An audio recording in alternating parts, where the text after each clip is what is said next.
Miami Dolphins at Denver Broncos, and here's the thing about this game. It's a risky one. It's risking the biscuit, as I say. The Dolphins are a really good football team. Broncos are not. But see, everyone's counting Drew Lock out simply because he had a bad game against the Raiders.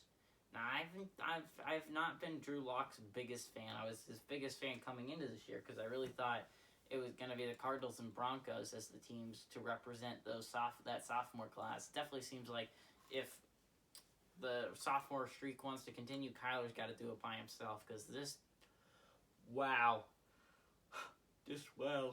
I feel like the sophomore streak next year will definitely continue because it definitely looks like Joe Burrow and the Bengals are looking stronger. Tua, it looks like a thing to be reckoned with the Dolphins, and the Chargers, I think, are definitely wild card contenders with Herbert and the Knicks.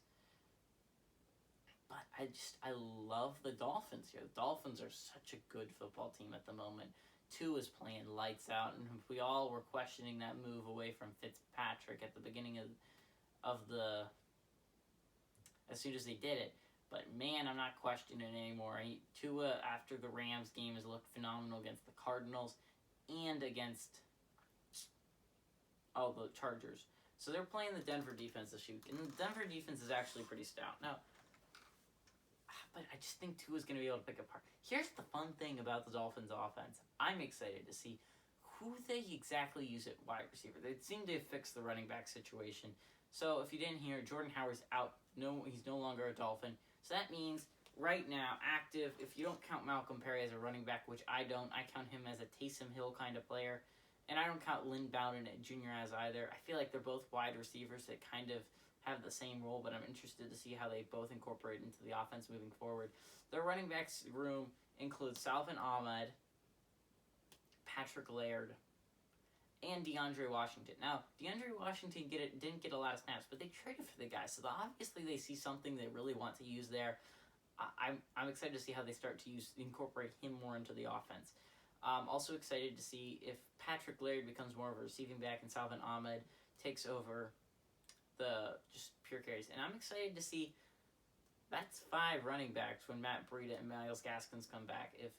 I wonder if when Myles Gaskins and Matt Breida come back, if Salvin Ahmed will still have a role in the offense, or if Patrick Laird will still have a role in the offense. I feel like DeAndre Washington's more of a passing downs back, so I feel like he will have more of a role in the offense as anyone. But I'm excited to see the running backs position moving forward, and more importantly, with wide receivers, I'm excited to see how that goes. Since there's no Preston Williams, we saw last week that Jakeem Grant had a phenomenal game, but I'm excited to see if he tries to get it to Devontae Parker more, because he's a real playmaker out of Louisville.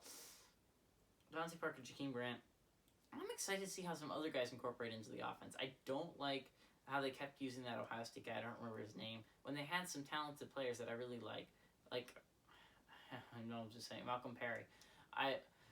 I'll list the players that I really want to see get involved in the offense more as the thing develops, especially with no Preston Williams out. They should definitely get Lynn Bowden Jr. involved. I love Lynn Bowden Jr. out of Kentucky. He had a phenomenal year when he was the quarterback.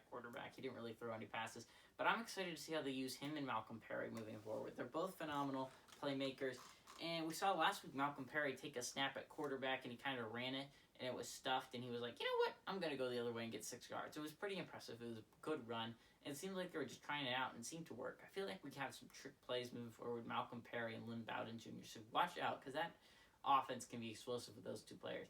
And another thing I'm excited to see is Antonio Callaway. If you don't remember, his rookie year was the same as Baker's, and he had a phenomenal rookie year with Baker, but when they traded for OBJ, he kind of slipped to the background, so I'm excited to see if he will have a chance to reemerge as a great player with Miami. And then the tight ends, I'm excited to see Adam Shaheen, Durham Smythe, and Mike Gesicki do their thing again. That's the only team that I can think of where 3 tight ends are consistently used in that offense, and it's a good idea.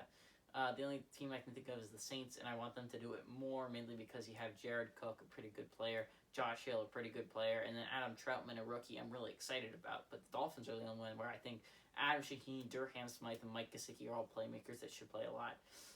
But I think the offense is just so explosive, and the defense has been playing so well. The one thing I'm worried about is Kyle Van Noy went down in an injury in the Chargers game. They have some depth at linebacker, but Kyle Van Noy definitely seems to be one of their best linebackers, as well as Andrew Van Ginkel. I'm going to give him credit for really stepping it up this year.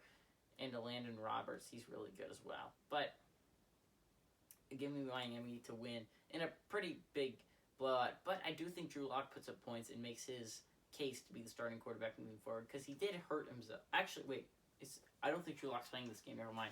So Brett Rippon will be playing in this game. I forgot about that. Because Drew Lock got hurt, and like everyone's blaming him at how bad he looked, but let's be honest, it's an overreaction because he got hurt.